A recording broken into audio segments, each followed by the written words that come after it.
మనకి కోర్టుల మీద పూర్తి గౌరవం ఉంది. కానీ జనం ఏమనుకుంటున్నారో, ప్రజలు ఏమనుకుంటున్నారో తెలియాలి కాబట్టి అడుగుతున్నా.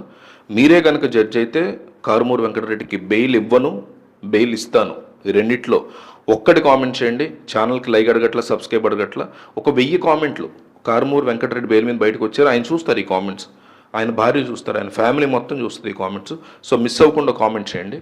ఆంధ్రప్రదేశ్ రాజకీయాల్లో ఈ మధ్య జరుగుతున్నటువంటి పరిణామాలు వైసీపీకి కూటమికి మధ్య ఒక కొత్త ఘర్షణ వాతావరణాన్ని పెంచుతున్నాయి అని రాజకీయ పరిశీలకులు చెప్తున్నటువంటి మాట. ఈ నేపథ్యంలో వైఎస్ఆర్సీపీ మద్దతుదారుడిగా పేరు పొందిన కారుమూరి వెంకటరెడ్డి యొక్క అరెస్టు, ఆ తర్వాత ఆయనకి బెయిల్ లభించడం, ఇవన్నీ కూడా చర్చనీయాంశంగా మారుతున్నటువంటి సిచ్యువేషన్ నడుస్తుంది.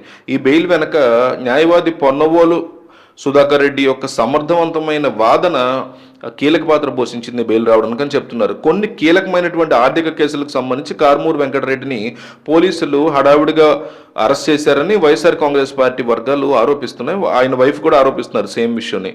సో కూటమి అధికారంలోకి వచ్చిన తర్వాత వైసీపీకి చెందినటువంటి నేతల్ని, మద్దతుదారుల్ని కూటమి ప్రభుత్వం కక్ష సాధింపు చర్యలకు పాల్పడుతోంది, వాళ్ళని అరెస్ట్ చేస్తూ అని వైసీపీ ఆరోపిస్తున్నటువంటి మాట. అయితే కేవలం అవినీతి మీద చట్టపరమైన చర్యలు తీసుకుంటున్నాం తప్ప ఇందులో రాజకీయ జోక్యం అనేదే లేదు అని అధికార పక్షం చెప్తున్నటువంటి మాటలు కూడా మనకి ఇంకో పక్క నుంచి వినిపిస్తున్నాయి. ఈయన కారుమూరి వెంకటరెడ్డి యొక్క అరెస్టు ఆంధ్రప్రదేశ్ రాష్ట్రంలో ఒక పెద్ద సంచలనంగా మారింది. తమ మద్దతుదారుల మీద జరిగినటువంటి ఈ అరెస్టు చాలా అన్యాయం అని, న్యాయస్థానంలో మేము ఎదుర్కొంటామని వైసీపీ నేతలు చాలా కాన్ఫిడెంట్గా స్ట్రాంగ్గా చెప్తున్న సిచ్యువేషన్ ఉంది. బెయిల్ పిటిషన్ మీద కోర్టులో వాదనలు జరుగుతున్నటువంటి టైంలో కారుమూరి వెంకటరెడ్డి తరఫున వాదించినటువంటి న్యాయవాది పొన్నవోలు సుధాకర్ రెడ్డి సమర్పించినటువంటి వాదనలు చాలా బలంగా ఉన్నాయని న్యాయవర్గాలు చెప్తున్నటువంటి మాటగా ఉంది. కేసు వివరాలు, అరెస్టు చూపినటువంటి కారణాలు ఇవన్నీ కూడా పొన్నవోలు సుధాకర్ రెడ్డి నిశ్చితంగా పరిశీలించి పోలీసుల తరఫున ఉన్నటువంటి లొసుగులన్నీ కూడా కోర్టు దృష్టికి తీసుకెళ్లగలిగారు. అందుకే బెయిల్ వచ్చిందని వైసీపీ చెప్తున్నటువంటి మాట. ముఖ్యంగా అరెస్టు చేయడానికి ముందు పాటించాల్సిన నిబంధనల్ని పోలీసులు ఉల్లంఘించారని, కేసులో తగిన ఆధారాలు లేవని, వెంకటరెడ్డికి వ్యతిరేకంగా బలమైనటువంటి సాక్ష్యాలు చూపించడంలో ఫెయిల్ అయ్యారనే విషయాన్ని ఈయన కోర్టులో స్ట్రాంగ్గా ప్రూవ్ చేయగలిగారు. వాదనతో దద్దరిల్లింది కోర్టు. సో ఈయన యొక్క పటిష్టమైన వాదనలు, ఆధారాలు లేకపోవడం, దాంతో కారుమూరి వెంకటరెడ్డికి బెయిల్ మంజూరు చేసిందనేటువంటి మాటలు స్ట్రాంగ్గా బయట వినిపిస్తున్నాయి.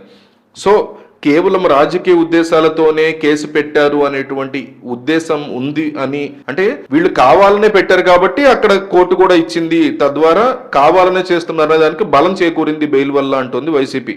ఈ పరిణామం అటు కూటమి ప్రభుత్వానికి తీవ్రమైనటువంటి ఇబ్బందిగా పరిస్థితి మారే అవకాశం ఉందని రాజకీయ విశ్లేషకులు చెప్తున్నటువంటి మాట.